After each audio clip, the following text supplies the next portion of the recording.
श्री जगदीश प्रसाद गुप्ता छत्तीसगढ़ शासन में chief engineer के पद से रिटायर होने के बाद श्री द्वारिका महाराज स्मृति न्यास के तत्वाधान में श्री द्वारिकाधीश एवं बागेश्वर महादेव मंदिर का वर्ष 2005 में अपने पुत्रों इंजीनियर कुंजन गुप्ता और भुवन गुप्ता के सहयोग से अवंती विहार रायपुर छत्तीसगढ़ में निर्माण करवाया। श्रीमद् भागवत कथा, राम कथा, गीता तत्व, वेदांत आदियों के तात्पर्य को व्यासपीठ से कहने के कारण इन्हें शब्दों द्वारा आचार्य श्री जगदीश भी कहा जाता है। अपना संपूर्ण जीवन परमात्मा की सेवा में दे दिया। आपने परमात्मा भगवान श्री द्वारिकाधीश के दिव्य गुणों और कर्मों को लेकर अभी तक 15 ग्रंथों की रचना की है। इन सभी ग्रंथों को भारतवर्ष के जगत गुरु और महापुरुष संतों के द्वारा आशीर्वाद प्राप्त हुआ है। इनमें से श्वेता स्वरूप उपनिषद, श्री राम कथा अमृत से अनमोल, मुंडक उपनिषद, कथा उपनिषद, सरलतम बोध, इन पुस्तकों पर उनके सारे प्रवचन यूट्यूब पर अपलोड कर दिए गए हैं। किताबों का नाम डालकर लिंक ओपन करके आप उसका आनंद उठा सकते हैं। उनके ग्रंथ श्रीमद् भागवत और वेदांत सार के तृतीय खंड के सप्तम विचार, भक्त और भगवान का उद्बोधन सुन रहे हैं आप। भक्त और भगवान का उद्बोधन सुन रहे हैं आप। हरि ओम रामाय रामचंद्राय रामभद्राय वेदसे रघुनाथाय नाथाय सीताया पतये नमः। हरे राम राम राम हरे हरे, हरे कृष्ण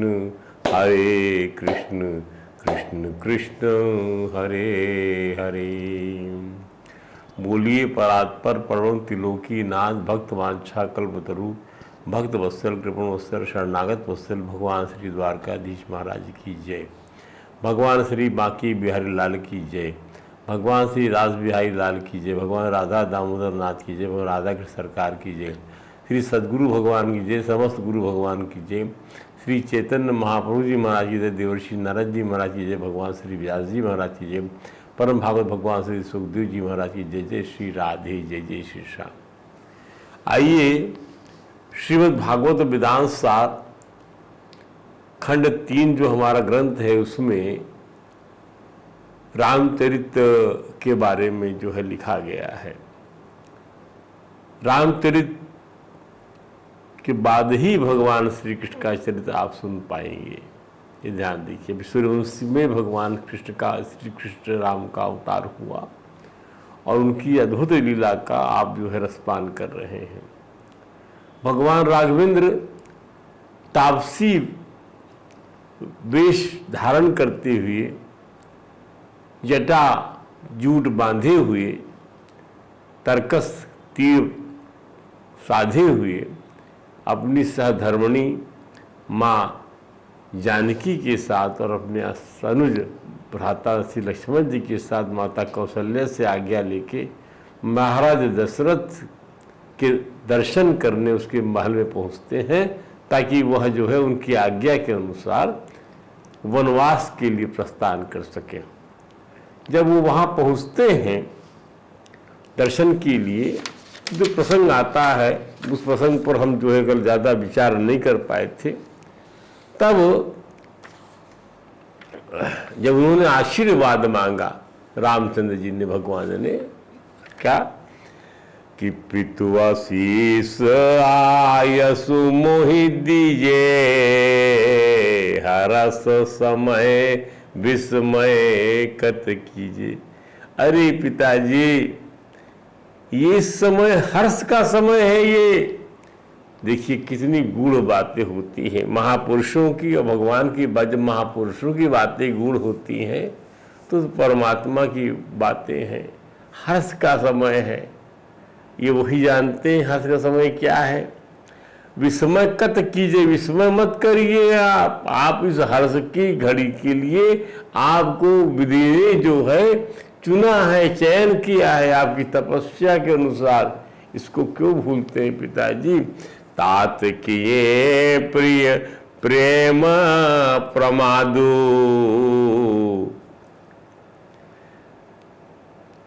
अरे पिताजी ठीक है कि मैं आपका प्रिय हूं, आप मुझे बहुत चाहते, पर क्या इसीलिए आप जो है धर्म के निर्वहन में प्रमाद करेंगे? धर्म के निर्वहन में, धर्म के परिपालन में इसी प्रकार से क्या आप जो है अपने निजी स्वार्थ को आने देंगे, अपनी निजी भावना को आने देंगे? जस जग जाई हुई अपवाद, इससे जग में जो है आपका यश नहीं अपयश का ज्ञान किया जाएगा। जब इस कहा पिता को पुत्र ने, तब दशरथ जी ने रामचंद्र की बाहें पकड़कर उन्हें पास बिठा लिया और कहा, हे तात सुनो, तुम्हारे लिए मुनि लोग कहते हैं कि राम चराचर नायक आहि, राम संसार के चराचर जगत के स्वामी हैं। और कहते हैं महाराज, शुभ अरु अशुभ करम अनुहारी, ईसु देई फल हृदय विचारी। शुभ अशुभ कर्म के अनुसार ईश्वर फल देता है। करई जो कर्म पाव फल सोई, जो कर्म करता है वो फल पाता है। निगम नीति असी कहु सब कोई, यह वेद की नीति है, सब ऐसा कहते। परंतु यहाँ पर क्या हो रहा, इसके विपरीत हो रहा है राघव। और करे अपराध को, अपराध किसी ने किया, अपाव फल भोगो, अपराध कई ने किया और फल मुझे भुगतना पड़ रहा है। अति विचित्र भगवंत गति को जग जानई जोग्यू। उसके फल का भोग कोई और ही पावे, भगवान के लिए बड़े चित्र है, उसे जान नहीं वो जगत में कौन है कौन है। अपराधी तो मैं हूं, मुझे ही बन जाना चाहिए, मैंने अपराध किया है और मुझे बन जाना चाहिए, पर तुम बन जा रहे हो। और करे अपराध को पाव फल भोगी, अपराध मैंने किया बेटा और तुम बन जा रहे हो। सम्राट दशरथ ने इस प्रकार राघवेंद्र को रखने के लिए छल छोड़कर बहुत से उपाय किए कि किसी प्रकार से रुक जाएंगे, परंतु राघव अयोध्या में रहने के लिए तैयार नहीं हुए। वे अपने बन जाने के निर्णय पर अटल रहे। तब महाराज दशरथ ने कहा, राघव तुम सत्य स्वरूप और धर्मात्मा हो, तुम्हारे विचार को पलटना तो असंभव लगता है, परंतु एक रात और रुक जाते पुत्र। सिर्फ एक रात के लिए अपनी यात्रा रोक दो, केवल एक दिन तो और तुम्हें देखने का सुख उठा लूं। बड़ी ऊंची बात है ये। महाराज ने यह भी कहा, देखिए दशरथ जी की मृत्यु का क्षण तय है, ये बात समझ लीजिए। एक रात का भी समय उनको नहीं मिल रहा है, क्योंकि वहां पर कही कि तत्काल निकल जाइए यहां से। तुम्हारे पिता जो है स्नान नहीं कर रहे, भोजन नहीं कर रहे हैं, और सूर्योदय के साथ आप यहाँ से चले जाइए तापसी वे धारण करके। और एक रात और रुकनी है, इस रात और रुक जाते हैं बेटा, लेकिन नहीं, उस सुबह वो निकल जाएंगे, रात को रुकेंगे नहीं, तो सुबह दर्शन करने आए हैं। राघव मेरे बच्चे, तो मुझे तुम्हारा यह वन जाना जरा भी अच्छा नहीं लग रहा है। मेरी ये स्त्री कैकेयी राख में छिपी आग के समान भयंकर है, इसने अपने क्रूर अभिप्राय को छिपा कर रखा था। समझिए सब लोग कि अभिप्राय स्त्रियां छिपा के रख लेती हैं। वो भी कौन स्त्रियां? जो क्रूर होती हैं। क्रूर अर्थात जिसके अंदर में केवल निजी स्वार्थ रहता है, वो क्रूर होती हैं। इसी ने आज मुझे अभीष्ट पद से तुम्हें रात अलग देने की मेरे संकल्प से वंचित करा दिया। क्रोधित सारे सदाचार को नष्ट करने वाले इस कैकेयी ने वरदान के लिए प्रेरित कर, ही राम मेरे साथ बहुत बड़ा धोखा किया है। She has deceived me like anything. इसके द्वारा जो वंचना मुझे प्राप्त हुई है, उसी को तुम पार करना चाहते हो ना, मुझे सत्यवादी बनाना चाहते हो न। चाहिए तद आश्चर्यतम ये तुम ज्येष्ठ सुतोम अपान अप आनृत कथम पुत्र पितरम कर्तव्यक्षसी। तुम्हारे लिए कोई आश्चर्य की बात नहीं है। तुम जो हो इस कथन को झूठा बनाना चाहते हो, नहीं चाहते हो ना, यही बात सही है ना। तुम्हारी ये कोई आश्चर्य की बात नहीं है, क्योंकि तुम गुण अवस्था दोनों ही दृष्टियों से मेरे ज्येष्ठ पुत्र हो। कुछ भी हो आज न जाओ बेटा। परंतु छोटे भाई श्री लक्ष्मण से श्री राम ने दुखी होकर अपने पिता महाराज से कहा क्या। वो सुंदर जवाब दिया ठाकुर जी ने, आप ध्यान से सुनिए।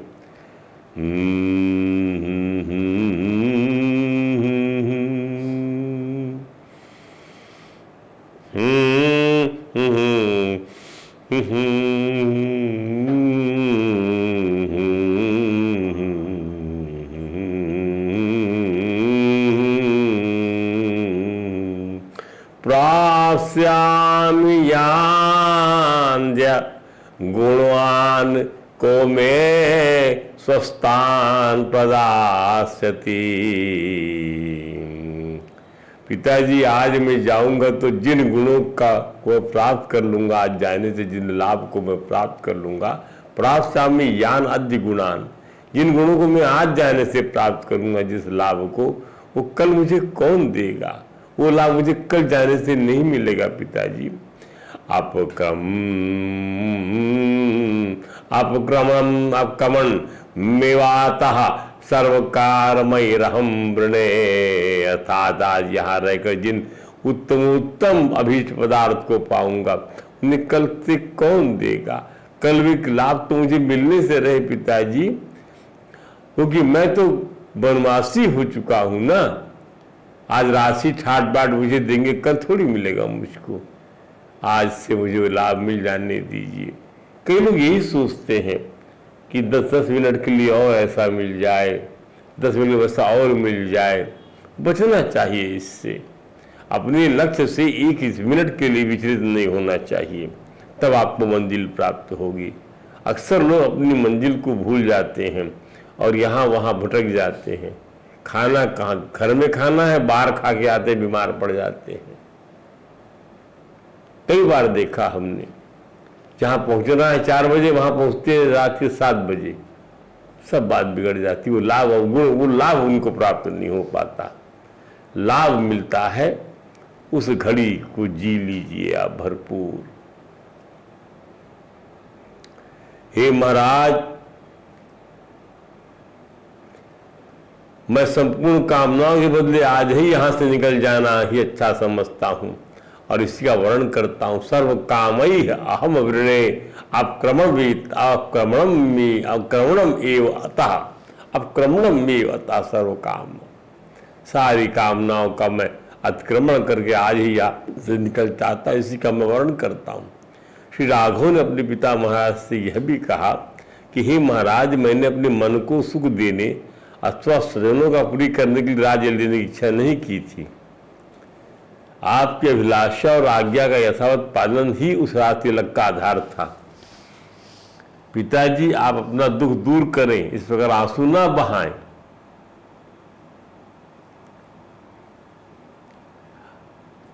आपकी इच्छा और अभिलाषा का पालन करने राज तिलक का आधार, मेरे राज तिलक का आधार मेरा सुख नहीं था, ना स्वजनों को पूरी करने के लिए था। मैं तो आपकी आज्ञा का पालन करने के लिए ही सब कुछ किया था। आप अपना दुख दूर करें, इस प्रकार आंसू न बहाएं महाराज। सरिताओं का स्वामी समुद्र कभी शुद्ध नहीं होता। सरिताओं का स्वामी, इतनी नदियां आती हैं, समुद्र मिलती हैं, कचरा लेके आती हैं, बाढ़ लेके आती हैं, भरपूर जल लेके आती है, लेकिन समुद्र विचलित नहीं होता, अपना तट नहीं छोड़ता, अपनी मर्यादा का त्याग नहीं करता। तो आप विषाद न करें पिताजी। टेम्परेचर बढ़ा दीजिए। नैवाहम राज्यमिच्छामि न सुखम न चामेदिनी नैव सर्वानिमान कामान न स्वर्गम न चाजीवितुम। न एव अहम राज्यमिच्छामि, न मैं राज्य चाहता हूँ, न सुख चाहता हूँ, न पृथ्वी ही चाहता हूँ। इन संपूर्ण भोगों की मुझे कामना ही नहीं है। न एव सर्वानिमान कामान न स्वर्गम न चाजीवितुम। और महाराज, हमें स्वर्ग की इच्छा है और न ही जीवन की इच्छा है। हे महाराज, मेरे मन में यदि कोई इच्छा है तो यही कि आप सत्यवादी बने। ताम हम सत्यम इच्छामि ना निरतम पुरुषर सबु। हे पुरुष श्रेष्ठ, मैं आपको सत्यवादी देखना चाहता हूँ, आपका वचन मिथ्या न होने पाए। तो श्री राम ने पुनः कहा, पिता ही दैवतम तात, पिता ही देवता है, देवता नाम अपनी स्मृतम, और देवताओं का भी देवता कहा गया है। तस्मा दैवतम नित्य करिष्यामि पितु, इसलिए मैं अपने देवता तुल्य पिता का जो है समझ कर अपने पिता का देवता मानकर ही उनकी आज्ञा का पालन करूंगा। राघव ने फिर कहा, मैं यहाँ भी क्षण भी नहीं ठहर सकता, आप यह सारी पृथ्वी सारी संपदा सभी कुछ भरत को दे दीजिए, मैं आपके आदेश का पालन करता हुआ दीर्घ काल तक वन में निवास करने के लिए यात्रा कर रहा हूँ। 14 वर्ष बीत जाने पर आप फिर मुझे आया हुआ देखेंगे। पुनर्दीक्षसी माम प्राप्तम संतापे अयम विमुच्यताम, इस संताप से आप मुक्त हो जाइए, आप मुझे फिर देखेंगे। और बधाई बनाइए और बधाई दीजिए, यही दोनों हाथ जोड़कर आपके चरणों में मेरी विनती है। एहि विधि राम सबहि समुझावा, गुरु पद पादामु हारा से सिरुनावा। गणपति गौरी गिरी सुमनाई, चले आशीष पाई रघुराई। गणपति और गौरी भगवान शंकर की आराधना करते हुए, उनकी मनोहार करते हुए और जो है उनका आशीर्वाद प्राप्त करके रघुनाथ जी अपने वनवास के प्रवास के लिए निकल जाते हैं, सब कुछ समझाकर और अपने गुरु के चरणों में शीश नमाकर। महाराज को चेत हुआ, तत्काल सुमंत्र को बुलाया और राम लक्ष्मण जानकी को रथ में बिठाकर जाओ सुमंत्र वन ले जाओ, 4 दिनों के बाद वन दिखलाकर लौटाओ। मैंने आज्ञा दिया, मेरे आज्ञा का पालन कर दिया, परंतु श्री सा राम सत्य प्रतिज्ञा नहीं माने तो सीता जी को ले आना, ताकि इसके सहारे जीवित रह पाऊं, नहीं तो मेरा मरना निश्चित है सुमंत्र। इतना कहकर महाराज पुनः चेत होकर पृथ्वी पर गिर पड़े। रघुनाथ जी की उस लीला से उनकी चरित्र में अनेक अलौकिक गुणों के दर्शन होते हैं। जितनी बार पढ़ो उतनी बार कम है, जितनी बार बोलो उतनी बार कम है। ये वाणी उस प्रभु के लीला को क्या बयान करेगी। भगवान आत्मा परमात्मा के बारे में वाणी जब नहीं बोल सकती तो इस सगुण साकार सविशेष ब्रह्म के बारे में वाणी क्या बोलेगी। सोचिए आप, उन सभी की वेचना तो सरस्वती भी नहीं कर सकती उनके अलग गुणों की, परंतु राघव की महती कृपा से हम सब उनके ही एक गुण की यहाँ चर्चा करेंगे, जिसका उल्लेख गीता में भी मिलता है। वह गुण है निर्मम होना। निर्मम होना माने ममता से रहित होना। भगवान इस गुण की अपेक्षा अपने भक्तों से करते हैं, सिद्ध के लिए भी इस गुण को वरीयता देते हैं। अब तब इसी गुण को वन गमन की लीला के समय स्थापित करते हैं। भगवान श्री कृष्ण गीता में सिद्धावस्था प्राप्त करने के लिए अपने प्रिय भक्तों के लक्षणों का वर्णन करते हुए कहा क्या, अद्वेष्टा सर्वभूतानां मैत्रः करुणैव च, सब भूत प्राणियों में द्वेष मत रखो, मैत्री रखो, दया रखो और निर्ममो निरहंकार, ममता रहित होकर अहंकार रहित होकर सुख और दुख में समान भाव रखते हुए क्षमावान बनने का प्रयास करो। ये भगवान ने कहा गीता में।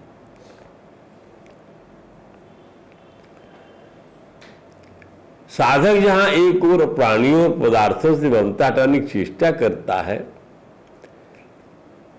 ध्यान दीजिए, पर अपने शरीर मन बुद्धि और इंद्रियों से ममता हटाने की वो विशेष ध्यान नहीं देता। अपने शरीर से ममता हटा ली, मन से ममता हटा ली, बुद्धि से ममता हटा ली, इंद्रियों से ममता हटा ली, इसलिए वह सर्वथा निर्मम नहीं हो पाता। श्री रघुनाथ जी का वनगमन का यह चरित्र इस दिशा में अद्भुत प्रेरक प्रसंग है, जहाँ भी पिता माता परिजन आदि किसी भी प्राणी की ममता में एक क्षण के लिए भी संलिप्त नहीं होते और एकमात्र अपनी दृष्टि सत्य के अनुपालन में रखते हैं। श्री राघवेंद्र अपने भाग्य की समस्त पूंजी समस्त पदार्थ का दान कर यह मर्यादा रखते हैं कि वस्तु मनुष्य के भोग के लिए है। वस्तुएं मनुष्य के भोग के लिए है। मनुष्य भोगता है, वस्तुएं भोग्य हैं। मनुष्य वस्तु के भोग के लिए अपितु वह योग प्राप्ति के लिए संसार में आया हुआ है। वस्तु के भोग के लिए नहीं, अपितु वह योग प्राप्ति के लिए, वह भोग के लिए नहीं, योग प्राप्ति के लिए संसार में आया हुआ। योग माने प्रभु को प्राप्त करने के लिए। कैकेयी जी राघव के राज्याभिषेक सबसे बड़ी बाधा आई।